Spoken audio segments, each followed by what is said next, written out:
नमस्कार दोस्तों, आज की कहानी है बहू की एक खास आदत जो सबको बहुत पसंद आई।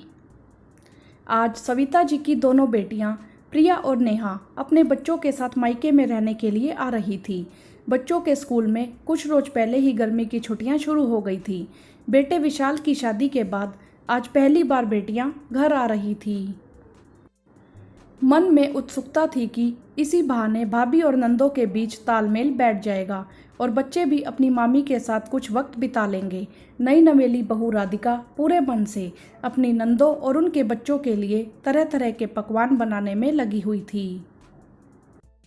बेटा विशाल अपनी बहनों और अपने भांजे भांजियों के लिए आइसक्रीम, चॉकलेट, चिप्स लेकर अंदर आया और रसोई में पत्नी राधिका को देते हुए बोला, देखो राधिका, कोई भी मदद की ज़रूरत हो तो बेझिझक मुझे बता देना। अब यह घर तुम्हारा भी है, कोई बात हो तो बिना संकोच कहना। नेहा और प्रिया दीदी अब मेरी ही नहीं तुम्हारी भी बहनें हैं। दोनों पति पत्नी के बीच की बात सुनकर सविता जी को बहुत अच्छा महसूस हुआ। लगा बेटा धीरे धीरे समझदार हो रहा है। कुछ देर बाद दोनों बेटियां अपने बच्चों के साथ घर आ गई। सबके आने से घर में खूब चहल पहल हो गई। राधिका ने दिल से सबका स्वागत किया। राधिका ने अपनी नंद और उनके बच्चों को पहले दोपहर का खाना परोसा, फिर शाम की चाय के साथ ब्रेड पकोड़े और रात के खाने में कितने ही प्रकार के व्यंजन परोसे।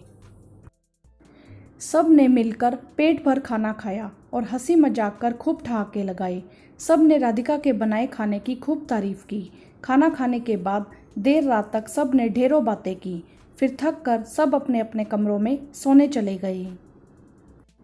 थोड़ी देर बाद सविता जी को रसोई से कुछ आवाज़ आती सुनाई पड़ी। सविता जी ने जाकर देखा तो राधिका रसोई में सबके द्वारा छोड़े गए खाने और बचे हुए खाने को अलग अलग करने में लगी हुई थी। अरे राधिका बेटा, तुम क्या कर रही हो? सुबह काम वाली आकर अपने आप सब बचा हुआ खाना साफ कर देगी। तुम क्यों इतनी परेशान हो रही हो? मम्मी जी, जो जूठा खाना बर्तनों में बचा हुआ है मैं बाहर गली के कुत्तों और पक्षियों के लिए अलग कर रही हूँ, और जो साफ़ सुथरा खाना जैसे कि दाल और चावल बच गए हैं वह मैं अलग कर फ्रिज में रखने लगी हूँ। कल सुबह हमारे घर के पीछे वाली गली में जो मंदिर है वहाँ बहुत से गरीब लोग अक्सर बैठे रहते हैं। मैं सोच रही थी कि सुबह यह बचा हुआ खाना उनको दे आऊँ। अरे यह तो बहुत अच्छी बात है बेटा। सविता जी मन ही मन सोचने लगी, कितनी समझदार है हमारी अन्नपूर्णा। बिना बताए ही कितनी समझदारी वाली बात खुद ब खुद करने में लगी हुई है। अब जाकर सो जाओ बेटा, बहुत देर हो गई है। सविता जी ने राधिका के सिर पर प्यार भरा हाथ फेरा और आशीर्वाद देकर अपने कमरे में सोने चली गई। अगली सुबह सविता जी ने देखा कि राधिका ने सबके उठने से पहले ही बचा हुआ खाना पंछियों और जानवरों को डाल दिया और दाल चावल को डिब्बे में डालकर विशाल के साथ पिछली गली में मंदिर के बाहर गरीबों को देकर आ गई।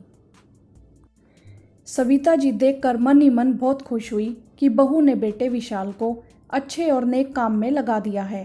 थोड़ी देर बाद नाश्ता करते समय सविता जी ने राधिका के द्वारा किए गए इस काम की बात अपनी बेटियों और बच्चों को भी बताई। सब राधिका की इस बात से बहुत ही प्रभावित हुए। प्रिया दीदी ने पूछा, वाह राधिका, यह तो बहुत नेक काम है, ऐसा ख्याल तुम्हारे मन में कैसे आया? प्रिया दीदी, मुझे मेरी मम्मी ने बचपन से यही सिखाया है कि जो भी हो अन्न का अपमान कभी मत करना।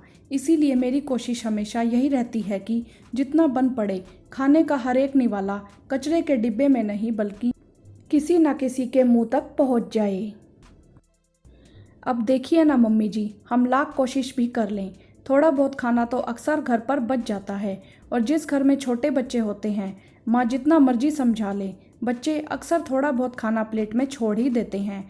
बस बचपन से मम्मी की सिखाई हुई बात अब एक आदत बन गई है। मेरी प्लेट में चाहे चावल के 2 दाने ही क्यों ना पड़े हों, मैं उनको कचरे के डिब्बे में न डालकर दीवार पर पंछियों को डालना नहीं भूलती। आप लोग भी एक बार ऐसा करके देखिए, मन को बहुत खुशी मिलती है। नेहा ने कहा, अरे वाह राधिका, यह जानकर बहुत खुशी होती है कि इस तेज भागती स्वार्थ भरी दुनिया में ऐसी सोच के लोग भी हो सकते हैं।